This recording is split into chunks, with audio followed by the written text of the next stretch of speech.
Okay, went live a little early than expected here.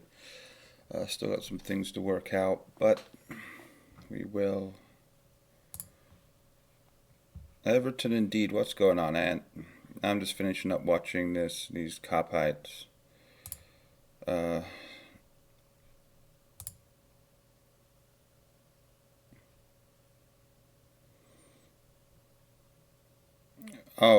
which game are you watching?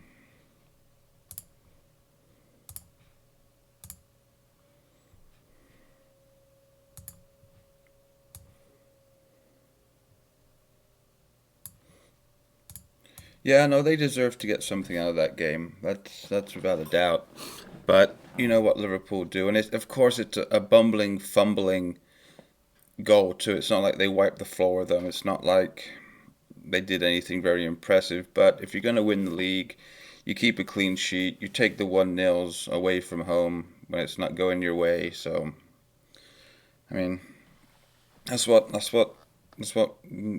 good teams do. They get results when they shouldn't.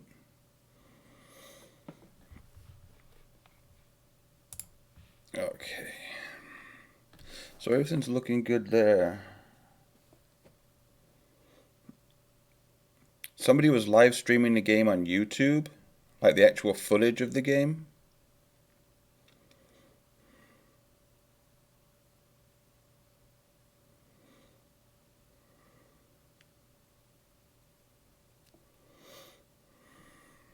Oh, hello, everybody, by the way.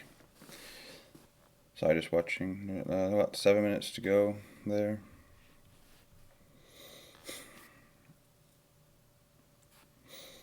Make it clop. What a gurner. What an absolute.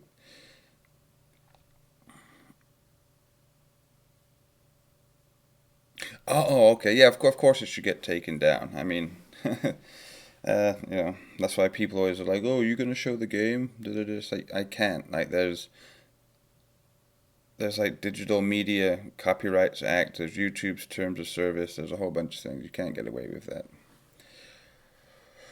Oh, okay. About to hit the 2 minute mark.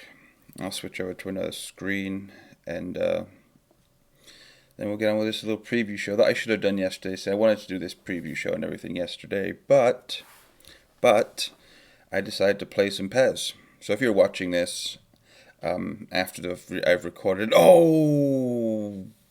that should have been a goal. Sheffield United should be drew. How much will we get beat? Oh, I'll get into that. Don't worry. But here comes the music.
Okay, welcome everybody.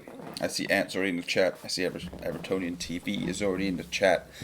Apologies for this not going up yesterday. I planned on putting out a video for lineups, preview, all that good stuff. However, I decided to whoa, sorry about that. Microphone fell over. Figured I was going to play some PES games. I should have only been playing 2 PES games last night. And if you haven't checked out those games, by the way, they are enjoyable. I enjoy playing the game. Yes, I'm rather loud. Yes, I'm not so great at the game. But the gameplay looks pretty decent. The streaming is pretty decent. The quality is pretty decent. And we have some really good games. And there is the Merseyside Derby up right now. And yeah, that was an intense one. I'm not going to tell you what happened. But, woo, oh baby, made me sweat. It was so hot. I was scared. I was nervous. Oh. And yeah, so here we are. You can see to the right of your screen, this is the lineup that most people are predicting that we go with. And let me just get this out of the way, okay? See, you go around the social medias, you go around the Twitters, you go around the Reddits and all that, and I see absolutely ridiculous posts, okay? There was one that suggested that we play a 3-5-2 versus Manchester City. We play 3 at the back. We throw Mason Holgate in there for his pace and completely disregard his let's say his substandard possession, positional sense. Yes, he's fast and pacey, but he looks kind of clueless most of the time. Hold on a second, let me just switch back over to this. Yeah, Liverpool is still 1 up. Would I play a 4-4-2? I can see that happening, but here's the thing, right? The results that we've had so far, they're not really so much based on... It is the formation, but it's given the fact that we don't have the players that we need. If you watch my PES games, if you watch them, I'm doing really, really well because I have the team that I want to play with. Not, Marco Silva doesn't have that luxury. I get to play Andre Gomez, JP Gabaman, and one of Fabian Delph or Alex Iwobi in a midfield 3 with Bernard, Moise Kean, and Richarlison up top. Like, we're not going to get the results. We're not going to play the way that we want to play with Schneiderlin and Delph being 2 holding defensive midfielders against anybody. The other thing is, it's our mentality. Like, as soon as we went behind against Bournemouth, as soon as we went behind against... Yes, we scored against Bournemouth right before halftime, but, that was a false dawn. You see Dominic Calvert-Lewin scores right before halftime. It could change the game. It didn't. There's no belief in this team going forward and what we can do. There's no belief in this team defensively, right? So if you don't have anything going forward and you're bottling it at the back, there's nothing you can really do. So against Manchester City, switching the formation in order to what? Damage limitation. You know what? We're probably going to most likely lose the game anyway. We're not going to get beat 8-0 like Watford, right? But if we come out and we sit back, we just let them come onto us, and we just, play like a Newcastle. We play like a newly promoted team. We play like whoever. We sit back. We just let the play happen in front of us. We collapse. We break down. We run around like headless chickens, looking scared the whole game. That's not what people want to see. Most people expect us to lose this game. So why are we going to go into it scared? We're at home. We might not be looking... This is a game that we're not looking for a result. We're looking for 100% determination. We're looking for 100% effort. We're looking like the players know what they're doing out there. They're not hiding. Because Marco was right in his press conference, not the one for the Manchester City game, when he came out and talked about the Sheffield United game. Players were hiding, and you see that. There's a great example of players, teams that go hiding. Look at Manchester United. Lingard, Rashford, other players in that team, they hide. They move around the pitch, they run around, they look busy. But I think that's what Sigurdsson does. I think Sigurdsson tries to find space, but he basically stands between 2 players. He stands too close to players, so he's not available for the pass. No one's looking for the pass. No one wants to get on the ball and do something creative. They're all stuck in their position. They don't want to go too far out. They're afraid to run forward. You look at Schneiderlin occasionally, and this isn't really on Schneiderlin because he's not this type of player. But if you see some of our games where we bring the ball past the halfway line. There's 10 to 15, sometimes 20 yards of space to run into. Schneiderlin's not going to bust a gut and get forward and move us up the pitch. Delph does that occasionally. Okay, Sigurdsson's not going to come back and pick the ball up around the halfway line and move on and move forward. It's so slow and it's so boring and it's so... We know what it is. We see it all the time. And so this is the formation I would go with. Some people would say you keep playing Sigurdsson. I don't want to see Sigurdsson. I don't think he offers anything in the middle there. You know, they've probably got Fernandinho playing at the back. They've got Rodri in there. They're going to have all these players. Sigurdsson is not mobile enough. He's not strong enough. He doesn't have the quickness of mind and the thought, and he's going to be really, really predictable. That's why you can't play Sigurdsson anymore. I'm sorry. Sigurdsson cannot play in this team for us. He can come on as a substitute like he did against Sheffield Wednesday, maybe calm things down, put his foot on the ball, control the play, but we're not looking to control the play from a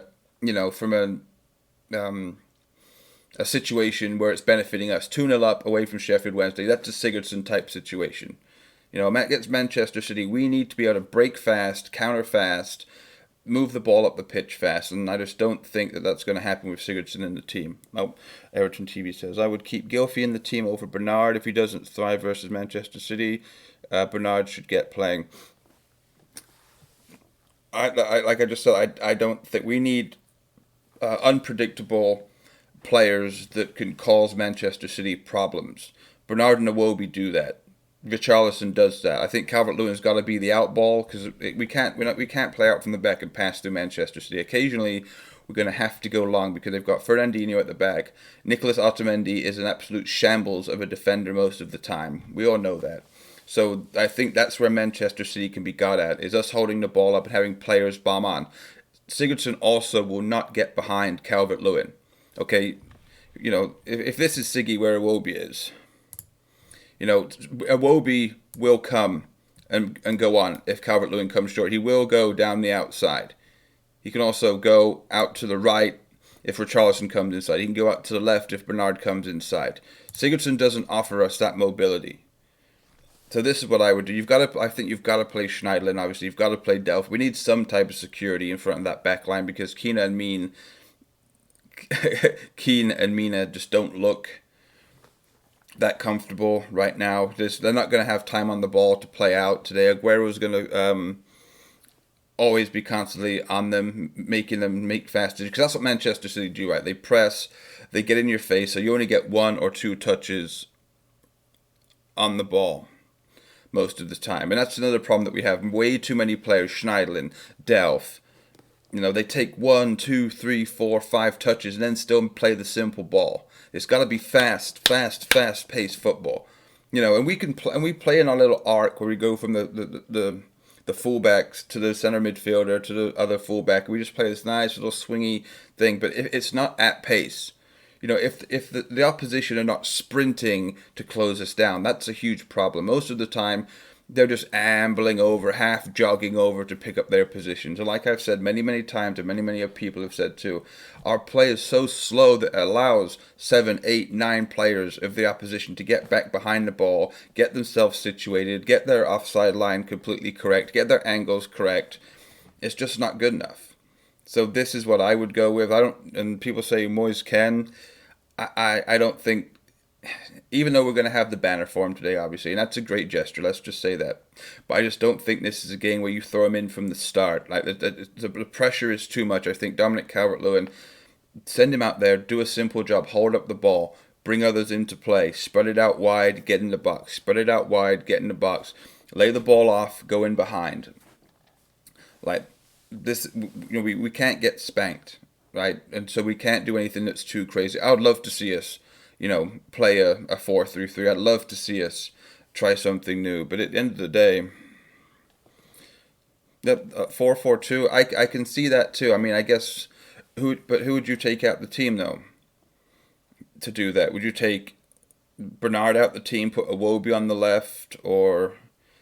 So your 4-4-2 is what? Like, you bring Richarlison back, you bring Bernard back, and you play Calvert-Lewin up top and have Moyes Ken kind of playing just around the outside, so like a 4-4-1-1, or do you want to play Bernard here on the left, and then bring Richarlison. And yeah, so there's a whole bunch of things. So you take Bernard out, you play Wobie left side of midfield, you play Richarlison right side of midfield, and then you have Ken and Calvert-Lewin up top. But you could also play Richarlison and Calvert-Lewin up top, put Bernard on the right side, put Iwobi on the left side, and then go from there. So I mean, like I said, there's many options, but these are options that should have been tested out against Sheffield United at home. Should have been tested against Bournemouth away. This isn't. I don't think this is the game to try anything too crazy because it looked like we're hitting panic buttons.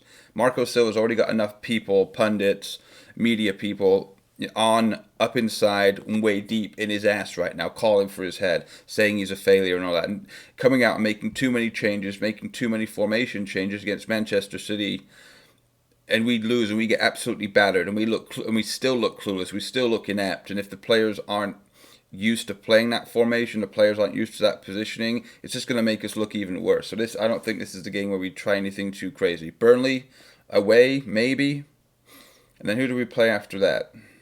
I forget who we play. Oh, it's Brighton at home, right? Something like that.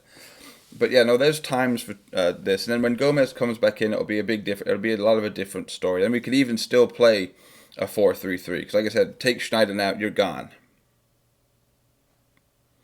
You put Gomez on the right side of midfield. You have Delph as a holding midfielder. The middle of the midfield three. Then you've got Iwobi on the left side, Bernard, Calvert-Lewin, or Bernard, Moyes, Ken, and Richarlison up top. So we are really missing Gomez. There's no doubt about that. There's nobody that we have, like I said, to break forward, to ping balls out to the left, to ping balls out to the right, because nobody does that. I haven't seen a time yet where Luca Dean is pinging balls out to Richarlison. There's no crossfield balls. Coleman doesn't do that out to Bernard or out to Iwobi when they play on the left. Occasionally Mean and Keena will try a long ball up top, but we've seen it before. It's just too predictable. It's Digne and Bernard. They've got the little tandem on the left side. Richarlison and Coleman on the right. We keep spreading it out wide. We put aimless balls into the box, which against Manchester City, I'm not against the idea of putting balls into the box for Dom because, like I said, I don't really rate Otamendi as a defender, and I don't think that Fernandinho is that tall and that mobile in the box. But the problem is, if those crosses are not good crosses, they're just going to play it out and then they're going to break on us. So there's so many different ways that Manchester City can beat us. How do I set up the formation? I use Streamlabs OBS and I just import a picture of the pitch, and then I bring in all the individual pictures and I bring in all the individual text. So that's why it takes a while to set these videos up. So that's why when Everton play poorly, when it really takes me, well, you can save it. So I have all this saved now, so I can just switch stuff around, switch the names around. But when you're originally creating it, it takes like 15, 20 minutes to get it all done, to get it set up. And when Everton aren't putting in the effort, when Everton just don't seem to give a toss, it just makes me feel inside of me like, why? I'm just a small YouTube channel with barely any viewers, barely any, footprint in the community, and yet I put all this effort in for you guys, of course, for my beautiful subscribers and beautiful audience and Evertonians worldwide. But still, it does take a little bit of time. But as far as that goes, but what do we want to see from the players? I just want to see some fight. I just want to see that players aren't hiding, that they want to get on the ball, that they want to express themselves in this game, that they're not really afraid of Manchester City showing up because the crowd want a reaction. The crowd want to see a performance. Marco Silva is obviously going to want to see that. I want to see that he's given the players a rollicking. I want to see that we've worked on stuff in the training ground, which...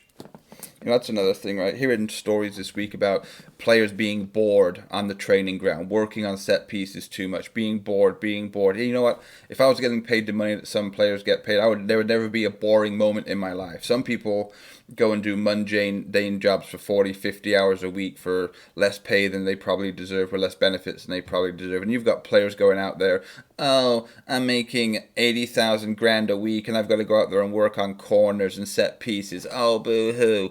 Boo hoo me. Oh, my life's so hard. Oh. Well, maybe it's because you're not getting in the team. Maybe because you're not good enough to get in the team. You don't bring enough to the table to get into the team, and you're crying and bitching and moaning because you make a $250,000, £250,000 a month to work on set pieces. So you know what? Take a look at your life and quit your bitching and your complaining because that's just pathetic. Yeah, yeah, and someone that had an agent, a London-based agent. That's what we think, or not we, but certain people think, and I won't put it past it being like Theo Walcott or somebody saying that they're bored in training because they work on too much stuff. They just don't get to play. What's the game where you just kick it around? Ronco or Rondo. People just want to play Rondo, right? Oh, just do a little passing around, do a little flicking, have a little laugh, have a little shoulder bumping. We're having a good time, lads. Yeah, I just want to play 7-on-7 and da da da. You know what? Be a professional, okay? Or take your money and shut your mouth.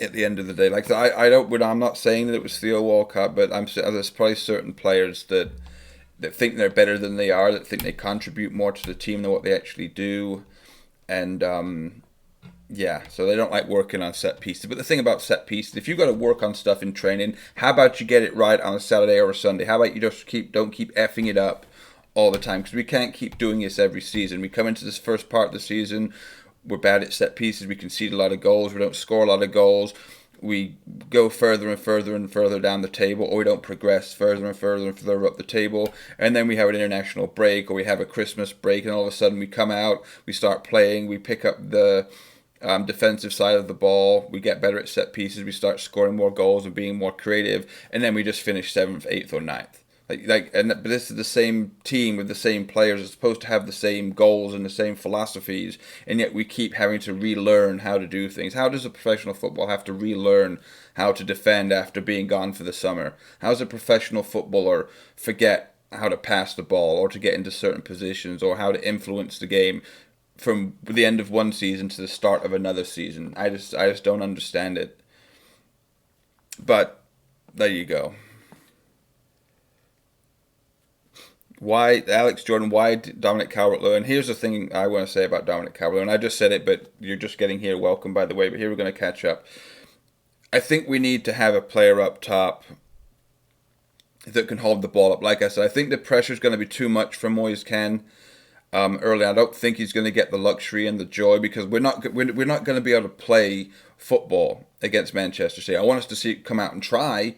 But I think I can see him getting frustrated if we're trying to play it along the ground all the time. We're trying to make those needle passes. He'd be good on the counter attack. Don't get me wrong, but I think Dom's height, his willingness to work, his hold up play, I think that's going to be essential to limiting what Manchester City can do and giving us an out ball. Moise Kean is not an out ball if we're getting pushed high up the park, right? If they're pushing on, Aguero's up high, De Bruyne's up high, Sterling's up high, Bernardo Silva's up high, and they're pushing us, and Pickford's got to kick long. Moise Kean is not a target man. We can go out to Richarlison, but Bernard not really. I think he doesn't have the height, so we have to have an out ball, and I think Dominic Calvert-Lewin offers us that. As an offensive threat, as a clinical goal scorer, as being creative and dynamic in the final third. No, of course Dominic Calvert-Lewin is not going to give us what we need. But this is Manchester City. This is going to have to be damage limitation. Well, in the back of our mind, it has to be damage limitation. Because we're obviously probably going to get scored. We could just have a worldy blinder game. We could end up winning 2-0.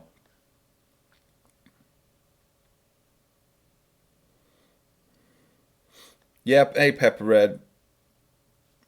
Oh no, Alex Peppered, what's going on? Alex, I understand that it's a pretty small Manchester City team, so I think that's where Dominic Calvert-Lewin also comes in, and because they've got Otamendi. Like I said, I don't rate Otamendi as a defender.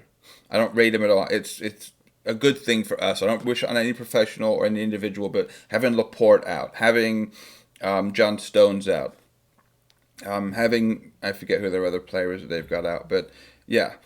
Otamendi and Fernandinho at the back, I think they can be gotten at. I think there's an opportunity, but you still have to get it into the final third. And if Moise Ken's playing, we don't have the out ball, the long ball. We can hoof it. There's nothing wrong with that. I don't understand. I understand that there's nothing wrong with that. That has to be a way that we can at least get up the pitch when we're under the cosh, because Ken doesn't offer that. Can probably play it up to Richarlison if he wants to come inside, but that's the other problem too, is that we've got Schneider in the team. We have to have Schneider in the team. If Richarlison wants to come centrally and Iwobi go out to the right, if we have a target man of Richarlison and Calvert-Lewin, I could see us doing some small tweaking of strategy where Richarlison plays in the center of the park more this game. But for me, Dominic Calvert-Lewin. If anybody in chat, Pepper, you might say something.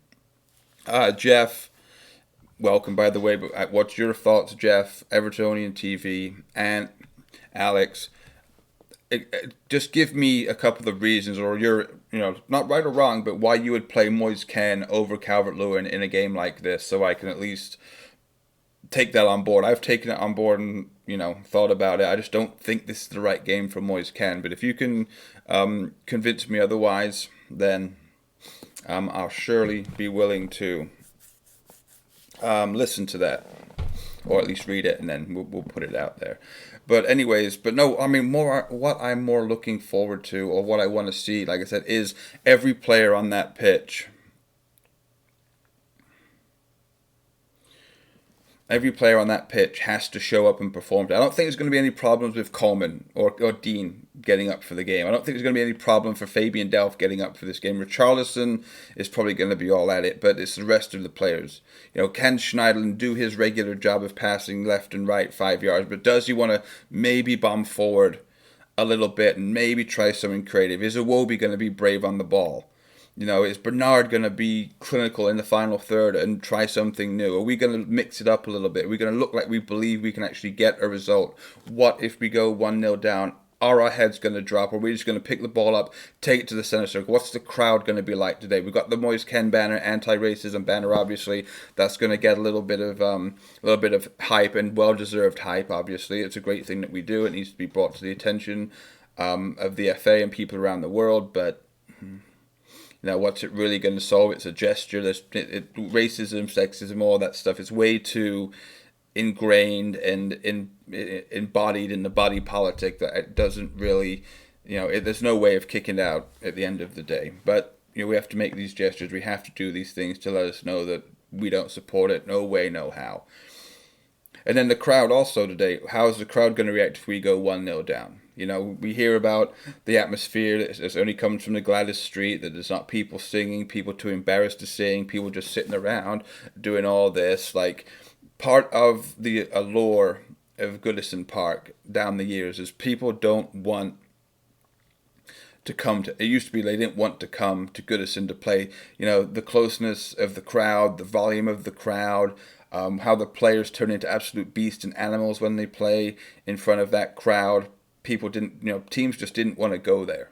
But now, if the crowd's not up for it, the siren comes on. Yeah, the first 5-10 minutes is always amazing. Everyone gets up for it. But if we fall into the same boring, slow pace, pedestrian way of playing, if we look clueless, if players don't look like they're up for it, if we're not going into challenges, if we're hiding from the ball, if we're not trying to be expressive in ourselves, then the crowd's going to react to that, and that's going to filter down to the players, and it's going to get all quiet, and everyone's just going to sit back and watch Manchester City play their football. That's what I don't want to see. Is us have 9-10 players behind the ball, closing down here, closing the gap here, chasing the ball around the park, and the Evertonians just sitting there watching it. Oh, pass Silva to Sterling, to Aguero, back to the other Silva, De Bruyne. Oh, I just don't want people sitting there and watching left to right and watching Manchester City and getting, enamored and dazed and confused and you're put into some trance by the fantastic football that Manchester City play. No, we need to be breaking it up, getting in there, not allowing their players time on the ball. Smack David Silva if he plays. Give a smack to Kevin De Bruyne first 5-10 minutes. Take Raheem Sterling, out of it. Let them all know that they're in a game right away. So if they want to try their fancy flicks, they want to try their quick paced, mesmerizing football. Just put it in them. Delph. Here's the thing. Here's what I'll say. Predictions time, not score predictions time. Delph will be booked today. Schneidlin will be booked today. Richarlison will be booked today. We're probably going to get about 5, 6, 7 yellow cards if we play the way that I'd want to play. You've got to smack them. You've got to let them know they're in a game. Okay, let them know it's not going to be easy day. It's not going to be an easy day at Goodison Park. You're not just going to waltz, in here and think that you're going to take a result, okay? Because it's not it. And then what do we have to do? We have to be able to play on the counterattack. We have to take our opportunities. I don't want to have them beat us, 1 or 2-0 and having Dominic Calvert-Lewin missing a couple of chances and Bernard not taking his chances and Richarlison not taking his chances. If we create chances, we have to score them. Okay, and we have to drive into the box. Richarlison, Bernard, I'm looking at you. We have to be making their defense worried. We can't just be playing it safe. Safety gets us nowhere in a game like this. But let's just take a look at chat real quick.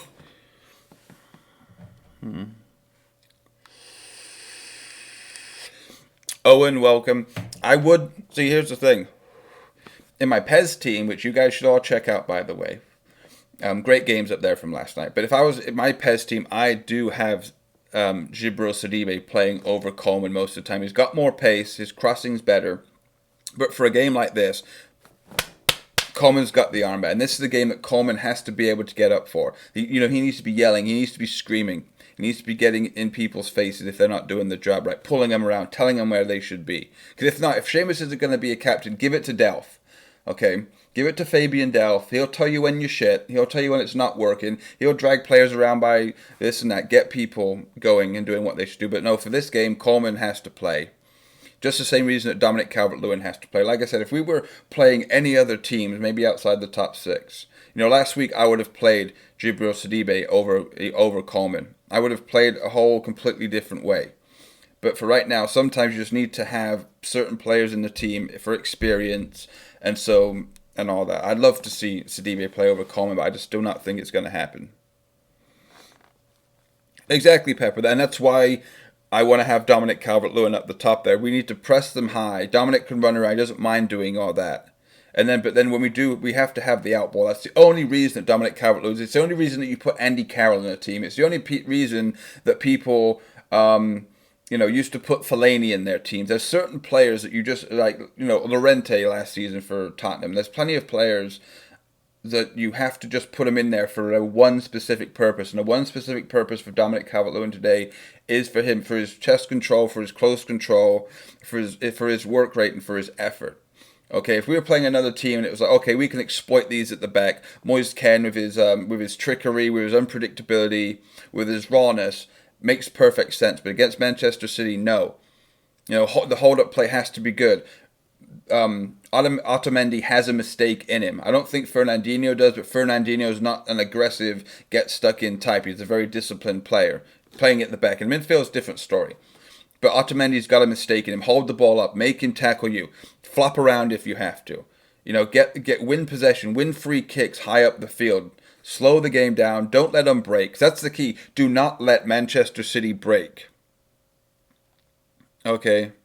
Oh, yeah, no. I was saying that too. Oh, and it's a good point. Like, you never see Coleman here pinging the ball way out to Bernard or out to Iwobi when he's out there. You never see Luka Dean making the long ball passes out to Richarlison. You never see the fullbacks ping it on so Iwobi can run in behind. Or even up to Calvert-Lewin. We're so one-dimensional. It just goes down the outsides. So if we started throwing that into our game, and I know Sidibe can do that. Look at Sidibe with his assist to Dominic Calvert-Lewin versus Sheffield Wednesday. It was beautiful. It was magnificent. Yes, it was a championship side, but that doesn't really matter. That's what he does. That's what he's looking for. Seamus is never looking for that. Seamus is looking to just pass it to Richarlison and bomb on behind him and then hold up the play and bring us all back. So, again, tactically, from a finesse point of view, from a point of view of us getting forward, creating more chances, being more diverse in our attacking tactics, yes, I would play Sidibe. Yes, I would play different players. But for Manchester City at home, with the situation that we're in, with the pressure that Marco Silva's under, with the pressure that the players are under right now, we need to kind of have a balance of discipline, of experience, of people that know what it means to play for Everton Football Club. And this is where they can prove it, okay? Like I said before, what happens when we go 1-0 down, if we go 1-0 down? What happens if we will go 1-0 up? We have to be able to have the balance of offense and defense and be able to stick to a plan and show good discipline in what we're trying to do. Oh, excuse me, that was a burp and a hiccup. Whoa. Who's a dick? What?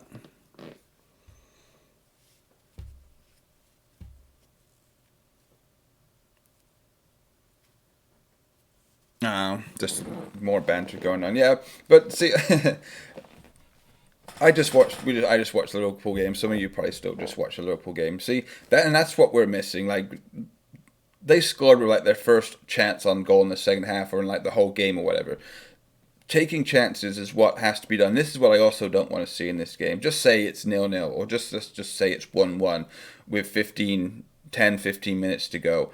Are we going to have the testicular fortitude? Are we going to be able to hold our bottle and actually take the opportunities when they come? Because right now we're averaging 13 shots a game, but we're only getting 3 of those on target. Like 25% shot accuracy.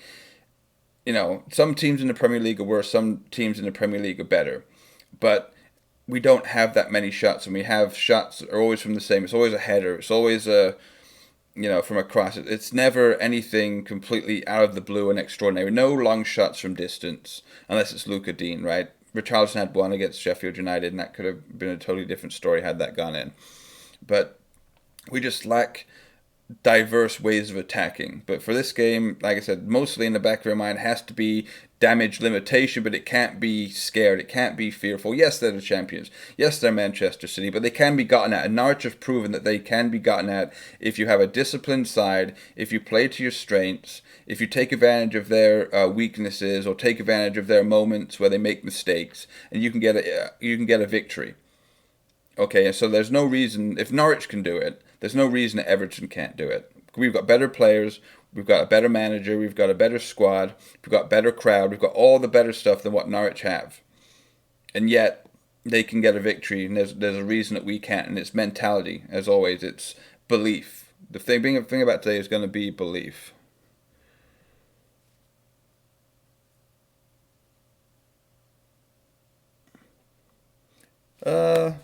Yeah, you must have comments hidden, Jeff, because I can see everything. Everyone else seems they can see everything. But what do you guys want to see today from the team? What have we been lacking? What have we been missing in the recent games? Do you think that we should show? Because the result, you're not looking for a result. We all want to win. Yes, we do. Of course, we do.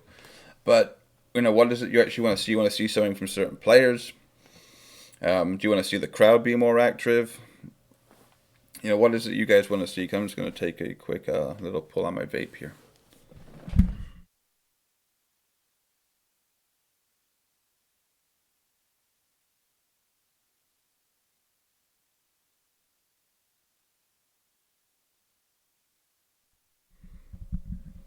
Well, yeah, of course you want to see us twat them 4-0. Who wouldn't want to see that? But like I said, that's not what we do right now. We need to see a proper performance today and to get the fans back on side. Chase, Harry, work hard, be brave and fight like fuck. See, I concur with that 100%, Mr. Thompson. However, isn't that the bare necessity of what Evertonians expect from their players? That's the point that we've gotten to. What we expect, what we see, what we get is not the bare minimum. Okay, you don't just get to pull on the shirt and come out and go Everton FC.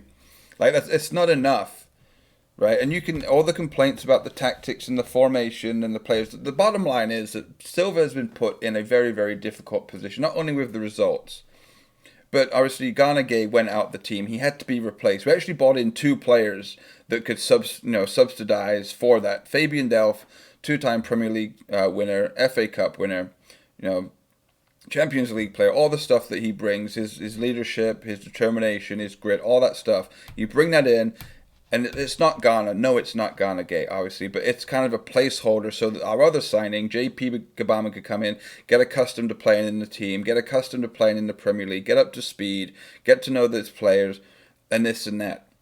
but we didn't have Gabon out for an injury. Then you've got Gomez, who's hit or miss, whether he's injured or not, whether he's feeling up for the game or not. So everything revolves basically around the midfield when it comes to that. Our back line. We didn't get the center back in that we wanted, or at least to give Marco Silva options when it comes to either Keane or Mina not playing very well, because that those two the two of them combined aren't leaders. There's no John Terry's, Jamie Carragher's back there. There's no you can look at it, players, a defender. There's always like a defender that's getting in, getting stuck in, like a Jagielka, just pointing, dragging everybody around, talking to people constantly. So I don't know if it's a language barrier of Mina, but they're both of their personalities and both of their demeanors when they're on the pitch they just don't seem like leaders. Some people can lead with performances, but some people need to lead with gobbing off, with letting people know when they're playing like shit, letting you know when something's going well. We don't have that at the back, so we missed out on the central defender that could come in. The Zuma, obviously, the pace. Keane's a great footballer. Mina seems like he's a decent footballer, but Zuma, the amount of times that Zuma would burst forward with the ball at his feet, look fearless, have the pace to get back. We're missing that. We're missing two of our important midfield players, so we can't play the formation that we want to play. So you can look at the tactics, but Marco's doing the best with what he has. So like I'm like people say Silva in, Silva out. I've said it from the day that he walked in the door at the start of last season. It won't be until the 2020-2021 season I judge Marcel Brands and Marco Silva on what they've done. I've expected us to have results like this. I've expected things to go a certain way. So that's why I don't get too uppity when looking at the long term of what Everton are trying to do. So yeah, you're not going to get some players in you, and you're going to have injuries, you're going to have suspensions, you're going to have rough patches. But you can't keep chopping and changing managers, because that's the problem that we have in what Silva's had before. Still got Moyes players, still got Martinez players, still got Koeman players, still got Allardyce players. So what, you want to bring another manager in and add Silva's players to that, and then they're going to want brand new players. So Silva out people, I just don't understand how it works with you. You say that you love football, you say that you understand the game, you understand this and this and that and this and that, and yet you make crazy ideas like, oh, get Silva out, oh, against Manchester City we should play 3-5-2. I don't know if people just want attention, or they want to be seen as Mr. Alternative or Mr. or Mrs. Alternative or Mr. Edgelord or Mr. Memer or whatever it is, but some people just need to keep their mouths shut when it comes to I'm not posing a question. You can ask a question, but when you actually think it's a legit idea to play Mina, Keane, and Holgate in a back three that we haven't done all season, probably haven't even worked on in training against the Premier League champions, there's something wrong with you mentally if you think that's a good idea. There's something wrong with you because you're not understanding what Evertonians want to see. You're not understanding the way the game of football works, that you can't just do that, because you're more likely to fuck it up than you are to actually succeed with it, okay?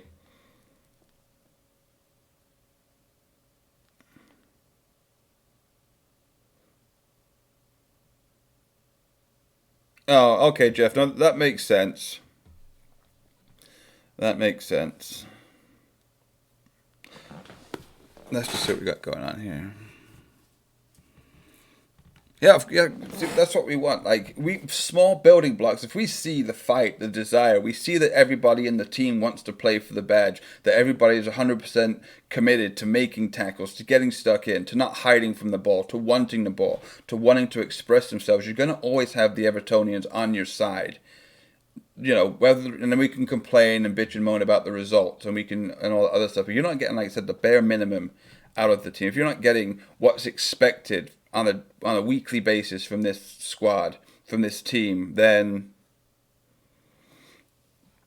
you're not going to get anywhere with it. So yeah, that's basically what I want to say about this. What do we got? Like another 2.5 hours until how long until kickoff? 5:30, right? So 11:30 here. So yeah, another 2.5 hours before that happens. Gonna watch some of these other games before we start, and there's a lot of games on at the 3 p.m. games. I'm not really sure which two I'm gonna watch because I got my dual monitor setup here, one monitor up here, and then the other one over here. Could play a PES game or something, but I'm not really too sure I want to get too involved in a PES game because that just gets me all hyped up. So, and when I mean to play one game, I end up playing three games. So, and plus the next game is like Everton no, it's Everton away to Brighton and Hove Albion. I don't think anybody wants to watch us.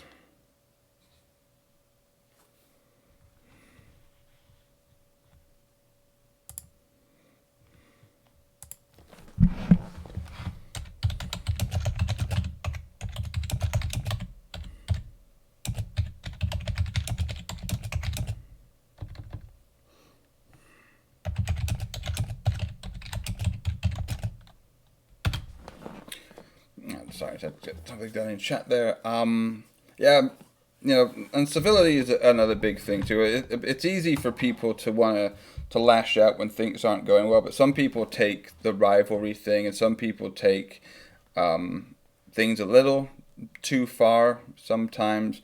But like I said, it's one of those things where I can understand where it comes from. I just don't get too worked up about it, but some people do. And plus I see it all the time. I live in America, right? So last 2 weekends ago, okay, I live in the state of Iowa, okay, and so the big rivalry there is Iowa State University versus um, the University of Iowa. And so I was just actually going around. I had to go to do some grocery shopping, and I went to the store, right? And there's a bar next door. It's called Paddy's Irish Bar. And as I was walking by, I saw that there was a kerfuffle going on because I guess one of the teams, people get into it. Everyone's wearing the black and the gold of one team and the red and the gold of the other team, and people are pushing and shoving each other. And I see this big lad. I mean, I'm talking a really big lad, huge, probably like 6'2", probably about 250 pounds, and he's holding a big pitcher of beer. Okay, and I was like, oh, I like to see drama. I'm not the type of person that's going to get their phone out and start, filming it and all that stuff, because that's not what I do. So I just stand there. I've got my vapes. I'm just watching this fight this fight almost break up. People are shoving and people are just, and it's just like I said, this big guy stood there with a big pitcher of beer in his hand, probably like 6-7 pints worth. And all of a sudden, this supporting fan comes up from behind, and he's laughing. And puts him in a chokehold. Okay. And like the guys, and these guys are already shit faced drunk. They're being belligerent and all that. But this guy, he just goes out like a light. You see him. He's like, he goes out, and so. But he's holding a glass pitcher. It's not plastic. It's made of glass. And I'm watching this whole thing. He's got a big glass pitcher, and he gets choked out. So this huge man falls forward onto himself. The pitcher of beer is crushed between his chest and the floor, and he ends up having a huge laceration across his chest from where the shattered glass went into it. And we had the paramedics have to be called, and then the cops show up, and everyone's this and that, and that's what I see I'm not joking, on a daily basis when it comes to football teams, American football teams, they're basketball teams, and this is college athletics. This isn't NFL. This isn't this is college athletics, and people get so wound up and so tight, and people get injured all the time. Okay, people's houses get broken into, stores and businesses get their windows smashed for having the opposition stuff going on, because people just get drunk and they start mouthing off and they take it way, way, way, way, way too seriously. Okay, so I'm not going to go off on the rant about people taking it seriously and all that, but you need to be careful of what you say and what you do, because it doesn't make you look great. That there's pride in the badge, but there's also respecting fellow human beings, also respecting other people's ways of doing things. And just because you yell and you scream and you curse, it doesn't really make, it might make you feel better, but it kind of makes you look like a prick at the end of the day, especially when you choke somebody out and they have to go to the emergency room because what? They were talking about your team, so you cause them bodily injury or you harass them and, and all that stuff. It's just not something that you want to do. So I'll just get that out there.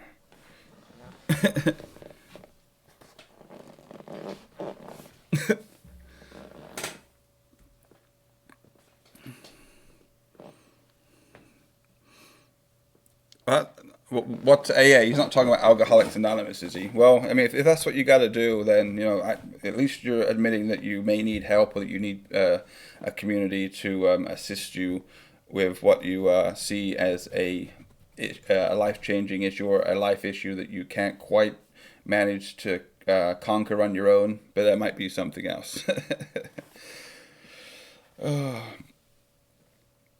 But let's see here. Anything on the phone? No. But we're coming up on an hour right now of this preview of me just rambling and talking about things. I will be back at 4:30 UK time when the starting lineup comes out. I don't expect it to be too much different than this. I probably